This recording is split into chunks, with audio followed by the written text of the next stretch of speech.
actually be good to watch it again because I'm pretty sure you probably missed a few things. I'm sure. Well, did you get all the way to the end past the credits? Oh, see, now I gotta watch it. No, I didn't. You know that's when Black people leave.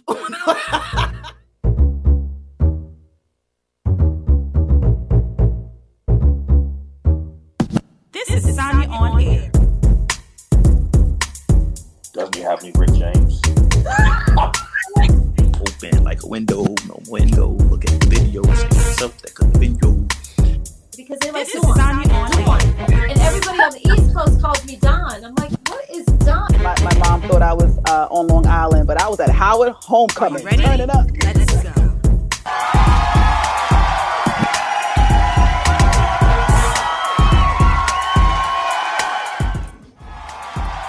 I'm gonna just let that play for a little bit because you deserve a theme song. So if you don't have a theme song, honey, get your life together. Welcome, everyone. You are now tuned into another amazing edition of Sanya On-Air. I'm your host, SanyaHudson Payne. And before I get to today's amazing guest, do me a quick favor. I need you to subscribe. Make sure that you subscribe to every Sanya On-Air streaming platform. If you're watching this on YouTube, not only subscribe, but make sure you hit the notification button. It looks like a little bell. And once you hit the notification button, every time I upload an all new Sanya On-Air celebrity interview, guess who will be the first one to know? Guess who will be the first one to see me have a conversation with the celebrity to unpack their pivotal moments and their milestones? Guess who? Guess who? You. Okay, so today's guest, oh my goodness, let me tell you something. I was just minding my business, probably eating some potato chips like I ain't got no business doing.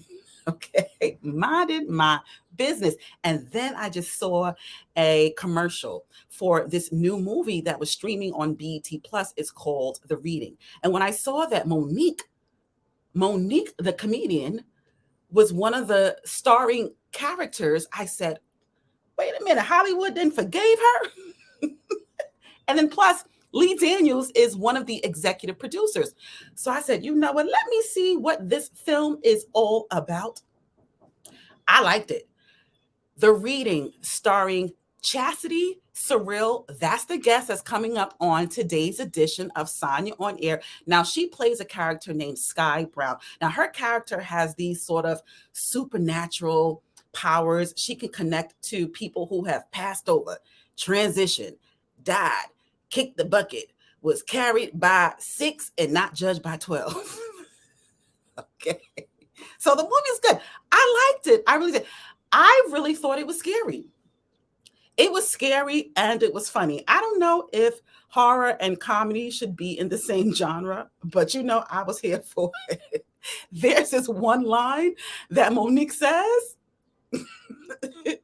I can't say it because it is full of profanity and it tells you how she really feels about the kids. Okay. But Chasity, let me tell you, as I was watching The Reading, I said, wait a minute. I know her from somewhere. And I couldn't put my finger on it at all. So I said, okay. So I loved the movie. I said, let me reach out to her and see if she would come on Sanya On-Air for a conversation. And child, she said yes. Lesson number 1, don't be afraid.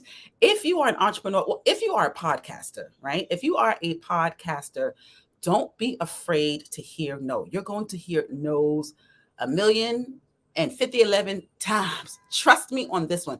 But it is those loud and resounding yeses. That's all that you need. When I first started off podcasting, I was doing a lot of outreach, a lot of pitching to television networks, to celebrities themselves, to film writers, to film executive producers, to fashion designers. I was pitching out to them. Now, Chowdy, reach out to me. Or because of the impressive guest list on Sanya On-Air, they know I'm serious about this. This ain't a hobby. I'm serious about this. So be serious about your podcasting brand as well. You may hear a lot of no's, but trust me when I tell you those no's will definitely turn into a yes. So anyway, I said, wait a minute, I know her from somewhere. I couldn't place my finger on it. So I started doing my research to prepare for this conversation with Chasity Sereal. And I said, that's where I know her from. She was a contestant on Project Runway. Project Runway. Tongue twister, child.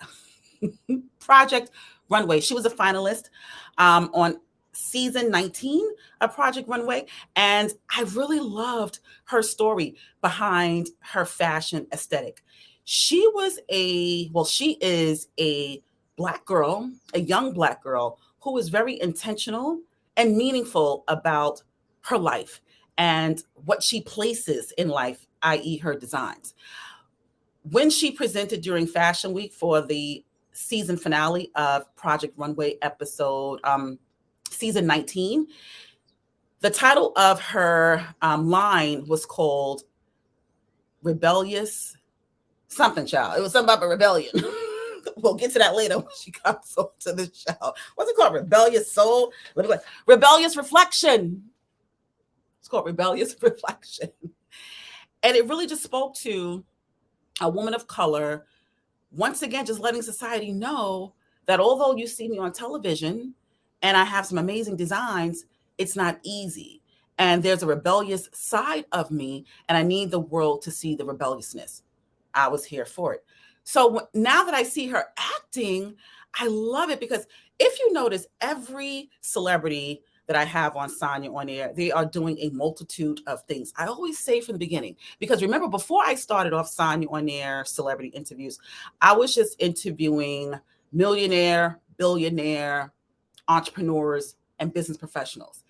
And the common denominator behind anyone who's successful, whether or not you are a millionaire, billionaire in business, or if you are very successful in media, television, film, beauty, music, the common denominator is they are doing a multitude of things. They're not just doing one, just like you can't just eat just one chip. You got to eat more than one. They cross over into different genres in order to secure the bag. And I always say the best way to stay broke is to do one thing. So Chasity is now acting, and there is a connection between her and the writer and executive producer and director of the reading. His name is Courtney Glaudet. He'll be coming up on the show also soon. So make sure that you hit the notification button, because you want to make sure that you are catching when I am launching the interview with the writer, director, executive producer, Courtney Glaudet. So there's a connection between those two. And we might get to it when I have this conversation with Chasity, or we might get to it we're going to get to it once I have this conversation with Chasity, because it really talks about expanding your network. And that's the reason why she was able to get one of the leading roles on this hit movie streaming on BET Plus, The Reading. I'm going to tell you all about the connection. You have to be in the right rooms. You have to be surrounded with the right people in order for your life to go into the next direction, or to leverage where your life is going. It is very intentional. This is a hard lesson that I even had to learn, because there was a point in my life. Where I really had to stop and look at the people that I had invited. They didn't squirm their way in. Well, maybe they did, maybe a little manipulation, but I fell for it. I invited these individuals in my life. And once I started taking on a different direction in my life, people started to see me differently. Not everybody wants to applaud your growth. And I want you to notice how when you are changing, when you are growing in a positive direction, look at the people who you have around you. Just see if they're going to support you in the capacity that you want to be supported. That was a hard lesson for me, because like I said, I had invited all of the wrong people in my life, but also what I wasn't doing, which I am now doing, I did have some right people in my life. And so instead of focusing on all of the wrong people, I needed to devote a lot of time to all of the right people. So shout out to all the right people in my life. You know who you are. You text me, I respond right away. You call me on the phone, I'm picking up, child, and we're going to have a nice little conversation. So that's how you know if I'm not rocking with you. I don't pick up at all. So why don't we do this? Let's take a few commercial breaks.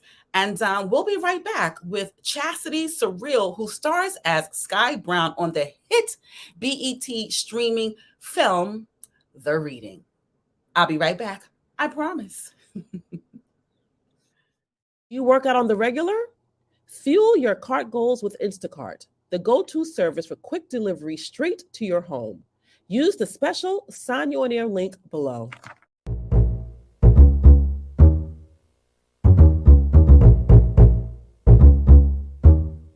This is Sanya On-Air.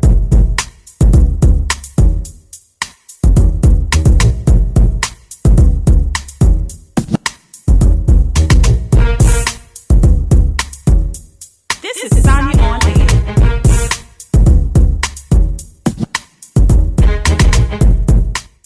Hi, Chasity. Hi, Hi, beautiful. how are you? I'm feeling better. Let me tell you, I really thank you because, you know, in this line of business, sometimes it can look really bad when people take care of themselves first. But at this age, I promise myself that when my body says it needs attention, I'm going to give it the undivided attention that it deserves. So, Oh no, you're absolutely right. You're absolutely right. That your health is first, yes. for sure. So I just want to ask you, you know, has there ever been a time where you had to kind of put your personal issues first before your work? Oh, absolutely, all the time, and I make sure that happens because what I have learned in business is that, because as you know, I'm a designer as well, and in acting, like we are human beings, we're not machines, and I'm also a mother. So depending on who needs attention, whether it's myself or my children, depending on severity, I have to make sure that their needs and my needs come first for sure. Yeah. You know, I thought I would lead with that question, you know, just as a reminder to individuals, take care of yourself first. They always Right. tell you on the airplane, like put on the oxygen mask first before you can help anyone else. That was a hard lesson that I had to learn. I learned that pretty late, but now that I got it, I'm answering the call of self-love before anything else. So I love it. thank you for confirming that message. But let me tell you something, Chasity. Okay. As I was watching the reading, I kept saying, now I know her from somewhere. I could not place my finger on it. And then as I was preparing for this conversation, I said, there it is. Finalist, season 19, Project Runway. Oh my gosh. I love it. So what made you do the switch into acting? Well, it wasn't a switch, and I answer this all the time because the world or whoever paid attention or tuned into Project Runway knows me as a fashion designer because I've been doing it for a long time. I actually got into acting when I was in middle school. I also did like church plays and things like that. But I always had it in my mind that I was going to have to move to like LA. The acting scene wasn't really big in Houston, and although I did love it, I at the time loved fashion more. So I got into fashion design, and when the opportunity presented itself to get into acting, I just explored it, and I was like, "Oh yes, I love it here." Got it. But that's another lesson. So what the purpose of this, my platform, is to unpack your pivotal moments and your milestones. And that was just one right there. Get back into something that you used to love and do when you were a kid. Don't lose that. That could be something that you could monetize. That can be your career. So once Right. again, just tapping into that and standing up in faith. Were you Yes. scared? Were you scared to take that leap of faith? And how did you talk yourself through it? For which part, design or acting? The acting. Definitely was scary because it was, even though I wasn't new to it, it was a new venture. Doing acting in middle school, obviously you have nerves, but actually having something that is going to be on the big screen for the world to see and to judge, and to critique definitely was in the back of my mind. But I am a go forward, go for it, why not person. So I am not someone who likes to think about shoulda, coulda, woulda, or what if. Mm. So I'm always like foot forward. So faith is definitely at the forefront. Like blind faith is what it is because you can't see what's on the other end until you go out and try it. That's true. So the reading, I watched it with my daughter. Uh-oh. I stumbled across it because I really didn't see any advertisement, any promotion. I see it now. But first started streaming on BET Plus, I didn't see any type of commercial advertisement for it. But when I tuned into it, whoo, you know what? It brought me back to those scary horror films that I used to watch in the 80s, like Poltergeist and Jason and Freddy Krueger. I live for it because I said, you know what? I want to see a movie that's going to scare me, but I was surprised too. It made me laugh. Yes, yes, yes. It made me laugh. So tell people who haven't seen the reading, what is the reading about through your lens? Okay, through my lens. Okay, Yeah. so the reading is about a woman named Emma Leeden who tragically lost her family to a home invasion, and she wrote a book about it. And for a publicity stunt made by her PR, she wanted to hire a psychic medium to come and do a reading for her in hopes that it would help with elevate her book sales. Now, Emma nor the PR knew that Sky, who I play, is an actual medium and can see and speak to the dead for real. So once the reading actually happens, everything goes haywire, and it's pretty much saying, what do you do when you are in a house that you can't get out of and you have open doors that you cannot close? Yeah. Ooh, that was a lot. That was a lot because I was not expecting, once the medium was shown certain things, I don't want to give it because people haven't watched it yet, but there is a definite plot twist that you are going to be like, OMG. So Emma is played by Monique. Once you found out about the role of Sky Brown, were you a little bit hesitant or reserved to take upon the role, considering that Monique was going to be in the film and she had received some ostracization from Hollywood and her loyal fans? Were you a little hesitant? I wasn't hesitant at all. Actually, I'm very good friends with the writer, director, producer, Courtney Glade, and he wanted me to audition for the role of Jesse, which is Sky's best friend. He says I stole the role of Sky like during the audition. But when it comes to Monique, I think I was more pumped to work with her. Who she gives on social media and in her interviews, we call her that stern auntie, is who she is on set. So it was nervousness because she is a legend. But it was excitement as well, because to be like in her presence and actually work with her, it's a memory I'm gonna have forever. Wow. So we see Monique on social media, with the nice, kind auntie voice. Yes. In real life, did she really greet you like, "Hey, my sweet baby"? Like, did she really? So me, along with the other three characters who play my friends, we all lined up the first day she came on set, and she was up on stairs, and that's all we heard was, "Are those my sweet babies? I have to come down and see my babies." And she came down the stairs and gave each of us a warm embrace, a hug individually.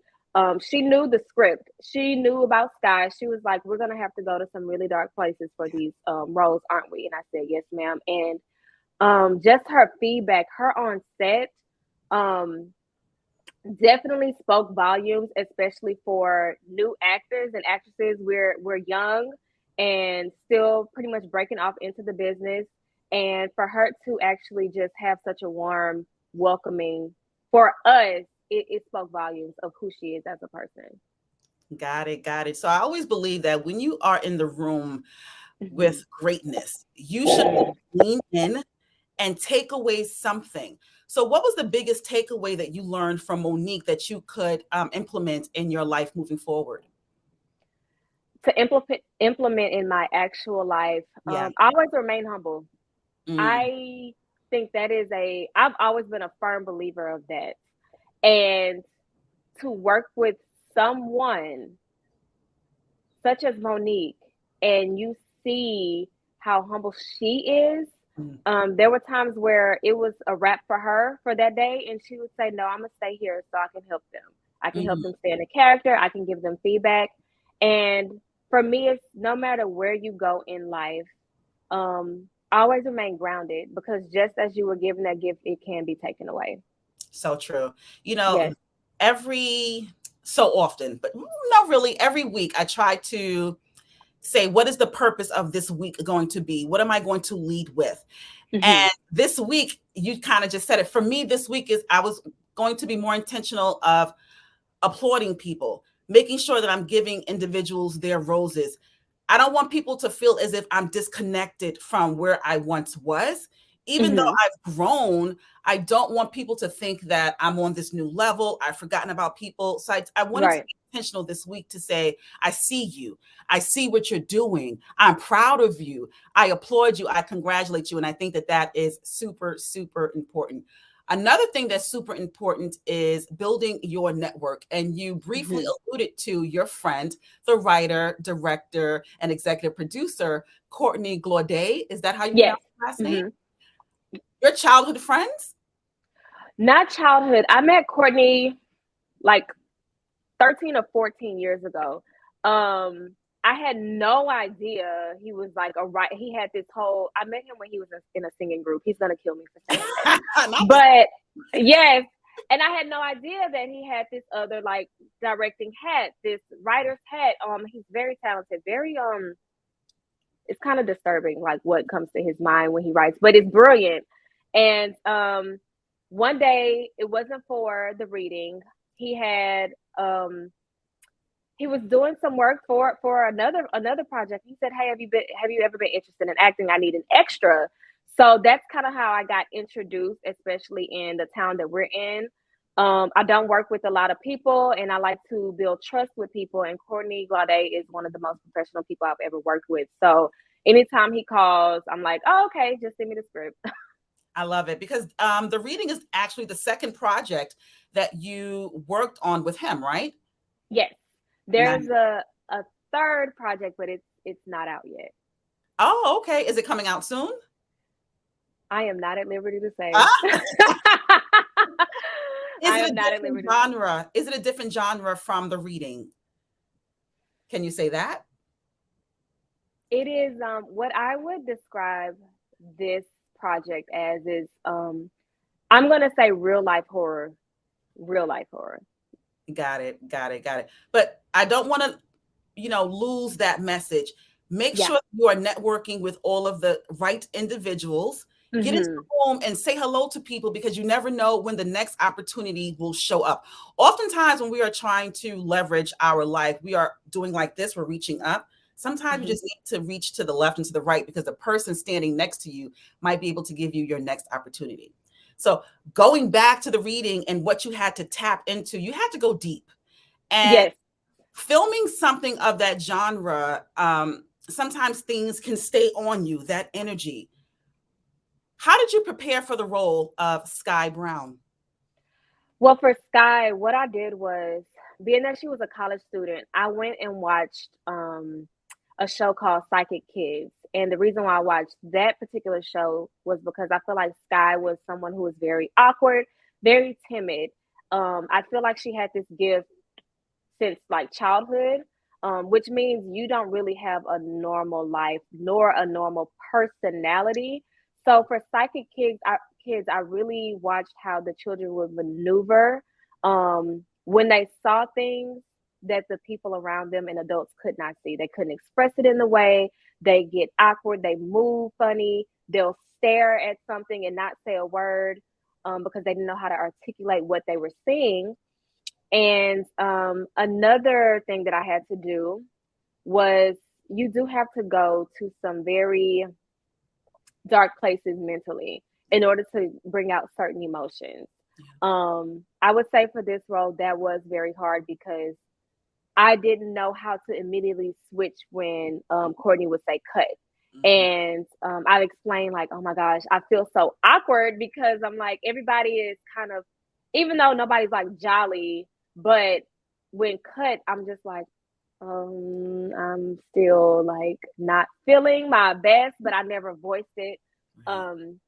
One day on set, I did talk about it before we started filming, and Monique overheard what I was saying, and she said, "I'm glad I heard you say that."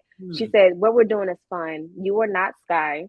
You don't take those Sky home to your children. You leave her here at this table. You leave her here in this room. And I took those words with me, especially for roles in the future. Learning how to disconnect and do certain methods of disconnecting, whether it's breathing, meditation, things like that. Nice. Because I was wondering too, you, like you said, you have small children, Mm-hmm. and that is something that a lot of people do. They don't know how to leave work at the workplace.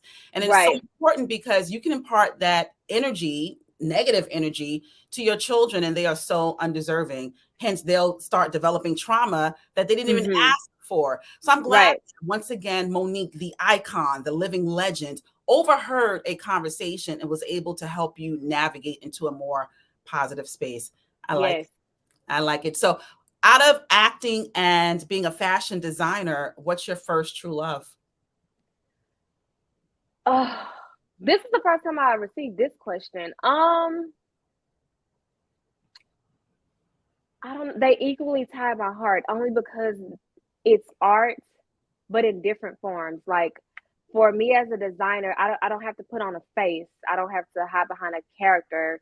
It is a part of me, and it's creative expression. Whereas for acting, I can, like, if I'm having a bad day, put that into my role, and I'm gifted to tell a story through someone else's eyes, and I feel like that's a true art form too. I've been very artistic since I was little, so both of them have like an equal like string at my heart because they're both different. Now, if they were competing with each other Yeah. in the same lane, then I would say, I don't know, but I love both equally because I get to express in different ways.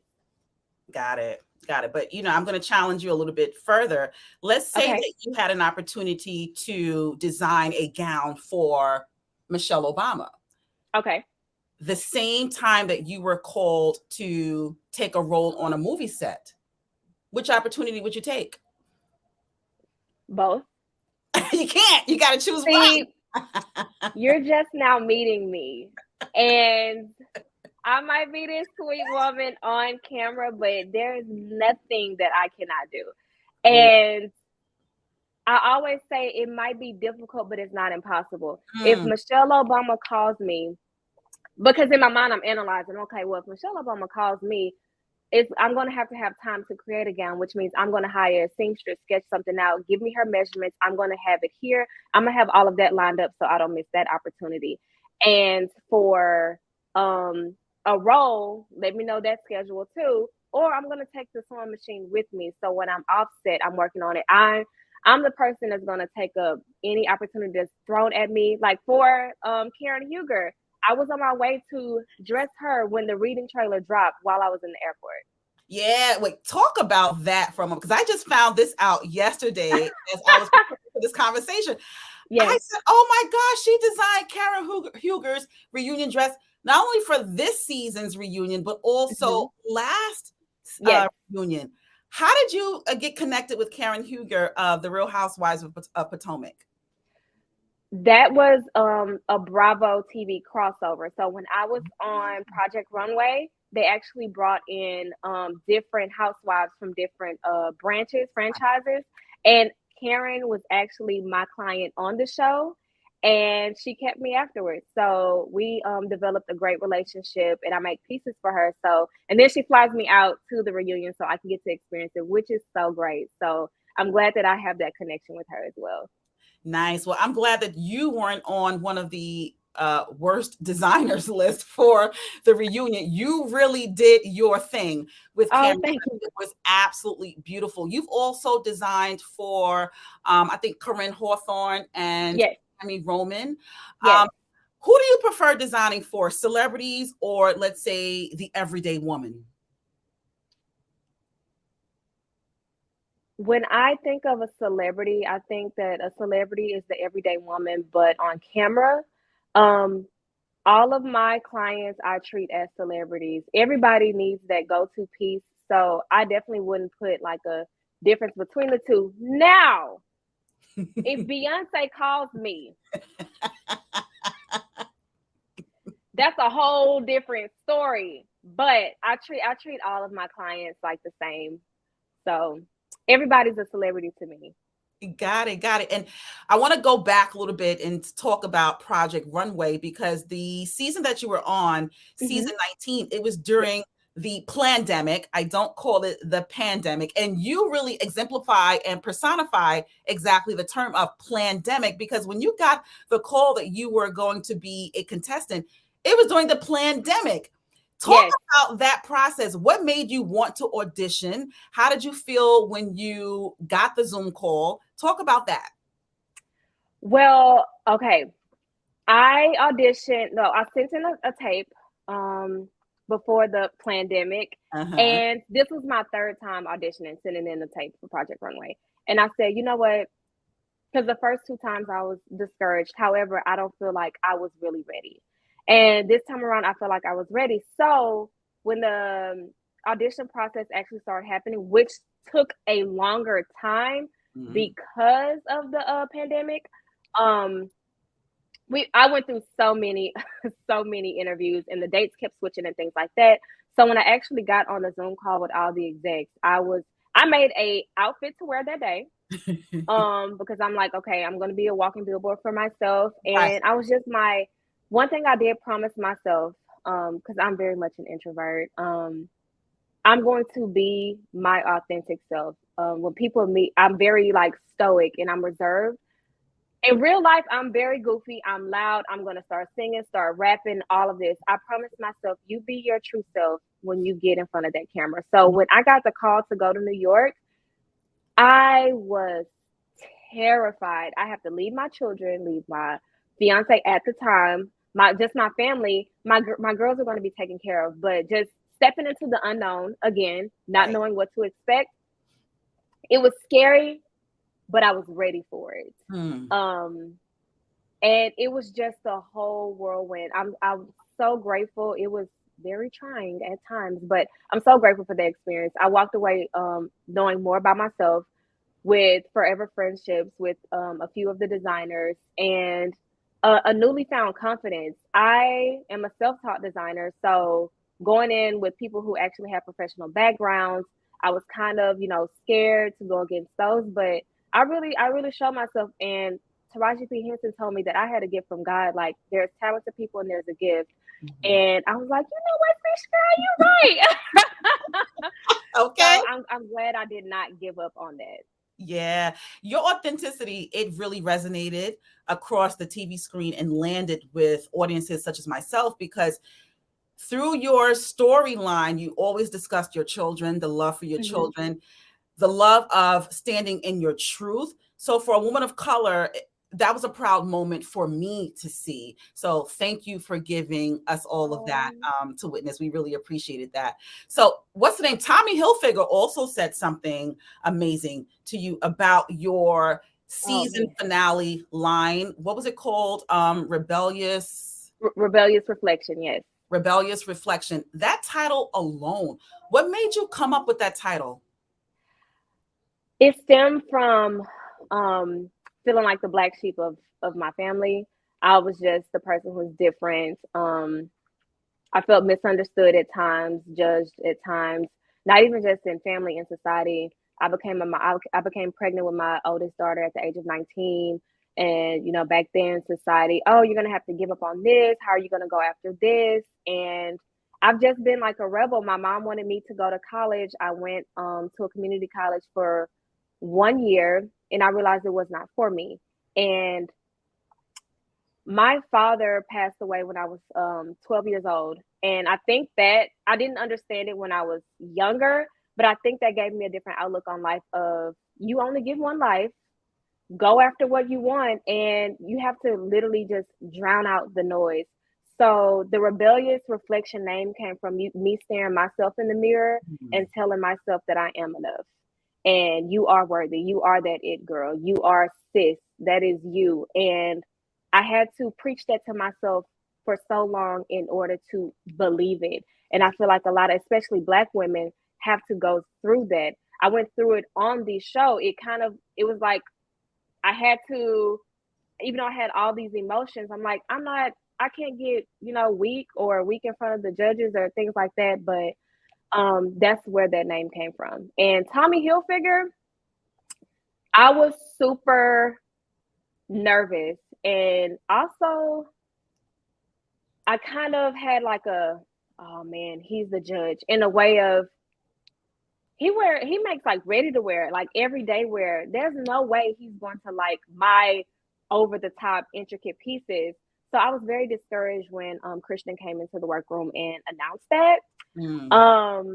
I just immediately was just like, yeah, it's not going to be me, only because I knew what I thought I knew what I felt like he was looking for. So when it came to judgment time, and that man had, because obviously there's so much that's cut out, he said so much to me that did not make the episode. And I was just in awe. Like at that time I was bawling, because his speech to me was so different from the other contestants, and how he poured into me. For you to only know me and judge me off of this one collection and name every celebrity that I would love to dress, that spoke volumes to me, especially a man who has been in this industry for decades.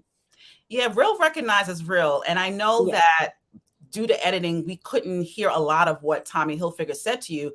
But one thing that we were privy to is when he said that your DNA is in the aesthetics of your designs. What is your DNA, and how do you put that into your aesthetic? I draw a lot of my inspiration from, I'm going to say, like fairy tales. However, what I have grown to believe is that I like to create a world outside of the world that we live in, where we're wearing everyday clothes. And I just like to put in certain intricate elements to where that is a Chasity Sereal piece. And my DNA is definitely like dark romance, but with a twist. Got it. And the reason why we love how you include or embed your DNA is because representation definitely matters. As a woman of color, a Black woman, I want to see other Black women on television. As a mother of a 20-something-year-old, I want her to see images of herself on television. At one point in time, I really had to stop and think about my childhood. And I said, damn it, I didn't even realize that I didn't really see a lot of women who looked like me. So when you were a kid, you often played with Barbie dolls. Yes. For, fashion design. I didn't do that. Yes. My Barbie dolls was having sex, child, but that's a whole other Listen, I feel like that's in every household. Okay, that's. Let me go check on what my kid is doing. Oh my gosh. So back then we had, Barbie dolls. You're much younger than me. You had Barbie dolls. You have small kids. Do small kids still play with Barbie dolls? And is Barbie dolls giving a accurate representation of young Black girls today? You know what? I feel like today I actually did when Barbie, the actual brand, had their 60th anniversary, they had me do an event for their Houston stop. And this is when I learned how inclusive they are now as a brand, because obviously back then they were not. There's every shade, every type. I think it's beautiful. And it's not just even the Barbie brand. There are so many other doll brands out here now. It makes my head spin. Like the OMG dolls and Rainbow High. I don't even know where they came from. It's very inclusive, and I think it's beautiful. One thing my children do now, because I used to cut up my socks when I was little, the church socks with the little frills around the ankles. Yeah, I used to get in trouble for that. But now my kids will. Well, actually, the fashion game for these dolls now are on a level 10. But they still like to come grab mommy's little scraps of sparkly fabric and pin it or wrap it around or tie it around their dolls, which I think is cute. I'm like, okay, so they're watching me. Nice. So I'm glad that you are a living example, because everything that you've done when it comes to the fashion designing, when it comes to acting, most of it you were self-taught. Is that correct? Absolutely, yes. Okay. So at some point in time, when it comes to the acting, did you take any type of formal acting classes, or is everything just self-taught? I would say self-taught. Now, I didn't. I never had an instructor. I had an amazing drama teacher in middle school, and I'm wondering, like, okay, I feel like that kind of stuck with me. And she was a Black woman, and we did competitions where she would give us, and it would all be by Black writers, Black poets. We would even have to come up with our own skits to do that was surround, like it was a lot of Black in it. So when I went to my high school, it was very Romeo and Juliet, and that's kind of when I stopped. I was like, yeah, this is not what I want. But for Black History Month, I would always participate in those skits. And I always took that with me. And then watching movies, I would dissect, or embarrassing to say, like, mimic the actors depending on what's on screen. Like Kimberly Elise in Diary of a Mad Black Woman. the table scene. Yes, I love that one. Practice like monologues and things like that, but I've never had any formal training, especially for acting. Got it. Or So design. You did what you said, Kimberly Elise? Yes. I always mimic Angela Bassett in Waiting to Exhale when she smokes a cigarette. I hear that a lot. When she blows up the car. Yeah. That's my favorite scene of all time. Is it now? I wonder why. I don't know. I don't know. But going back to this wonderful world of acting in Hollywood, and just talking about diversity and inclusion. Now that you have a taste of Hollywood and all of the nuances, do you think that we are better, or they are doing better with diversity and inclusion? Still being a newbie on the outside looking in, like looking at interviews and things like that. I actually watched an interview. It was with Viola Davis, Gabrielle Union. I don't know if it was a few more people. I think they were sitting with Oprah talking about back then and how there were only a few roles for a Black woman and they all had to compete for that. I was like, man, that is terrible. I do feel like the doors are opening for more of the Black faces of Hollywood. And I'm so grateful for that. And I feel like there's more to come for a lot of us, because we're not all, you can't put all of us in one box. And just as you said about growing up and seeing characters or women like you on television, I have gotten so many DMs, not even just from Project Runway, but for this movie, saying that moms, first of all, for me, this movie is too disturbing for your children, but their children are watching me saying thank you, like you're representing blah, blah, blah, especially in this genre too. You don't see a lot of us in this genre at all for film either. No. If you see us in this genre of horror, you know, we're running in the first 5 seconds. The movie over. The movie's over. The movie is over. You already know what we're going to do. Yes. I'm going to head out. So what type of feedback did you get other than that? Not only with your role, but overall the movie. What type of feedback did you get about the reading? Man, it has been such an outpouring of love. Obviously, you know, we have the good and the bad, but the good, you know how you force yourself for the good to outweigh the bad? We don't have to do that because there's so much good. People love the plot twist. People are, you know, kind of a little teed off about a little pieces of my role or what Sky did or did not do, which what I take as like a compliment, because that means I played my character well, especially if you're reacting in that way. Mm-hmm. It's been such a great outpouring of love, positive feedback. You know, we take criticism and, you know, apply it to whatever's next. But it's been such an overwhelming and great opportunity. I love the film. I love that people are loving the film. And 2 days after it was released, it was trending top 10 in the US. Yep. And I was just like, what? And we learned that when we were in New York doing a private screening with BET execs. So I was just like, okay, pop our collars. Yeah, it's catching on so fast. I'm telling you. Yeah. Now, once it started streaming on BET Plus, now everybody's talking about it. Now I'm hearing Yes. commercials. Even while I was watching it, I said, Monique, you better come on through. If she isn't nominated for some sort of award, she really showed up and showed out in this film. But going back to your character, just talking about, you know, some of the feedback that you received.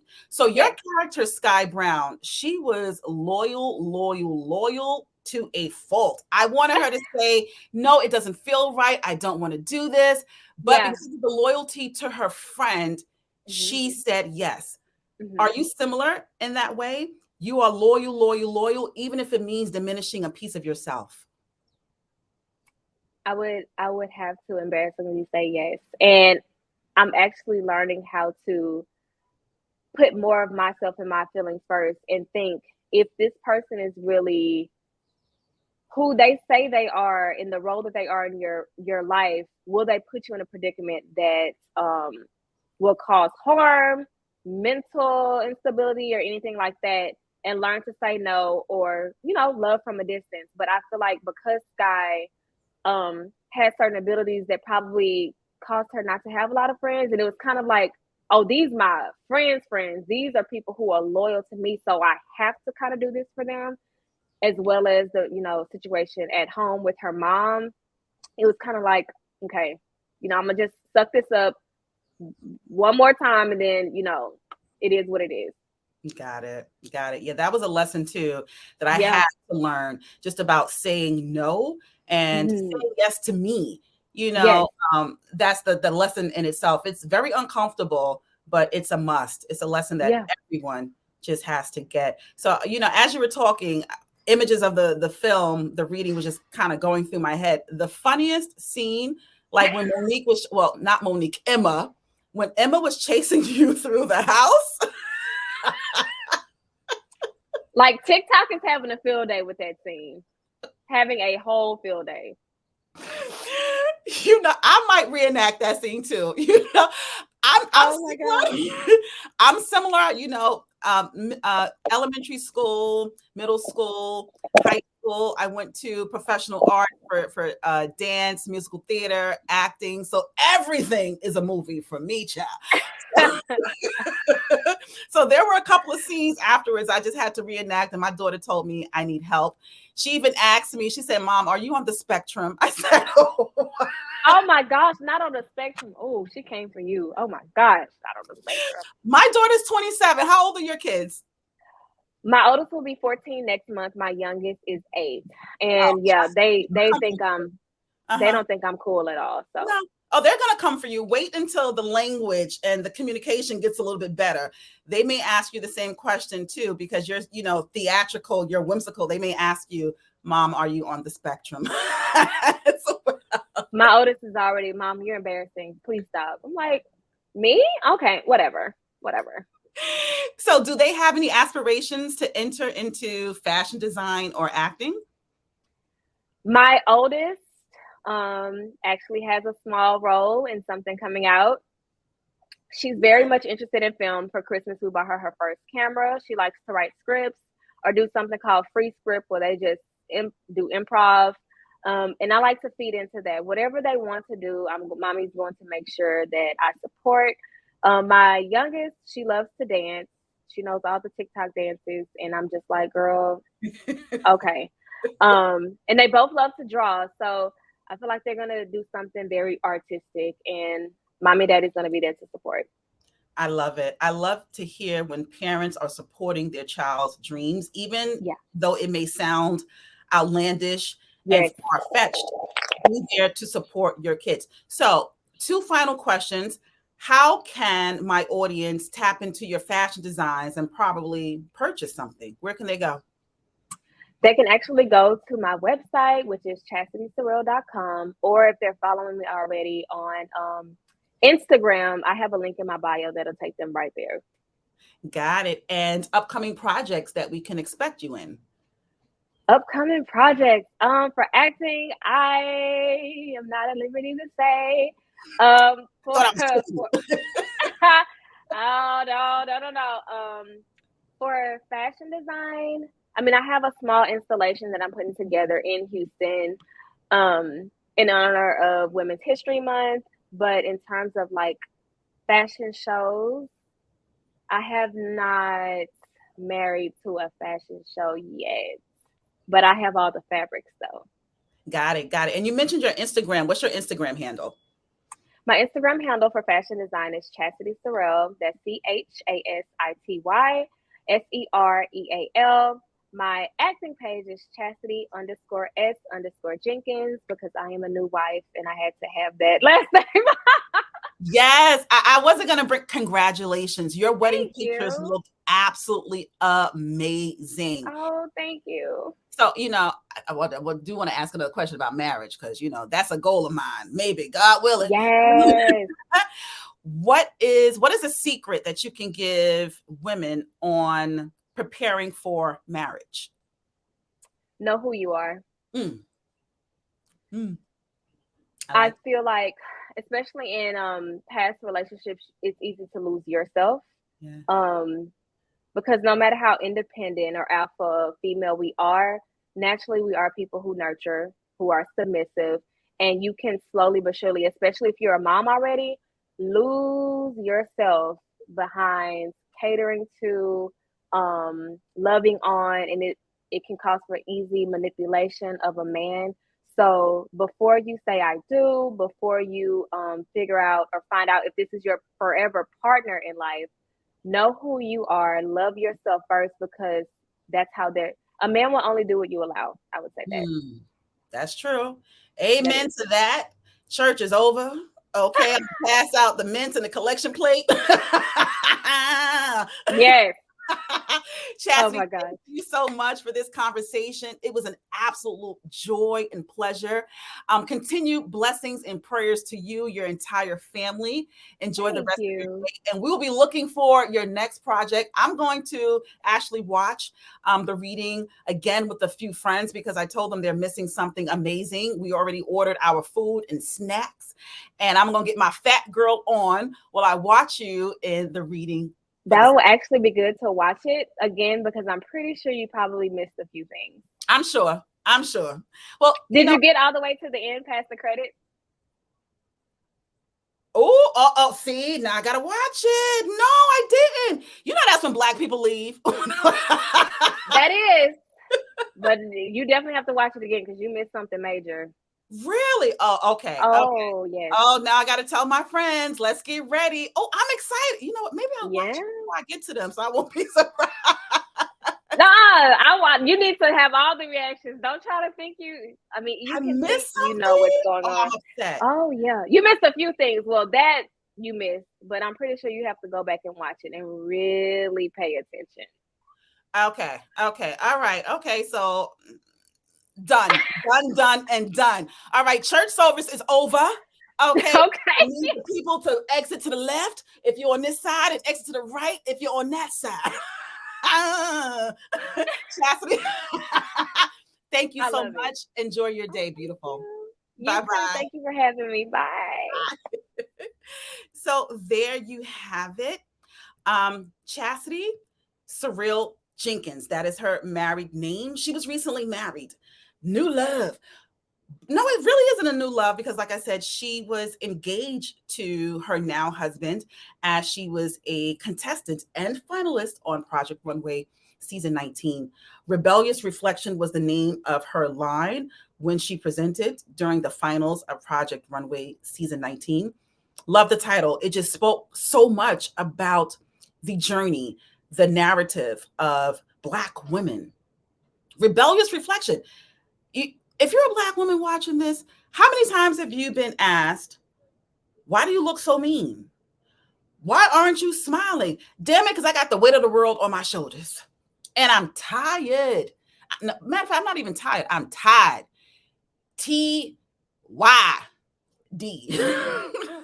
Okay, I am tired.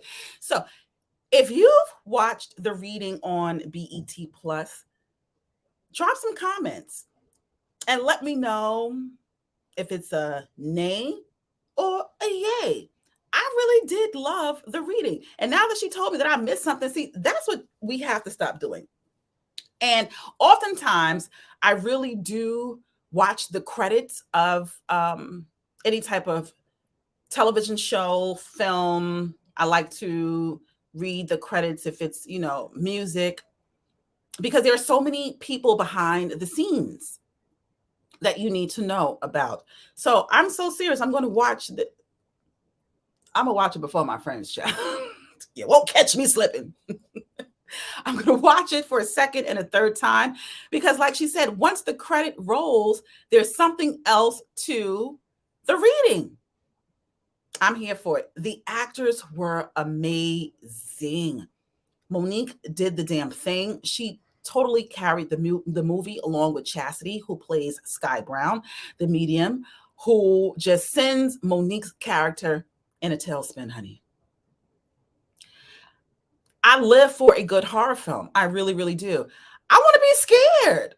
I was one of those kids. I lived for a good horror flick, especially Dracula.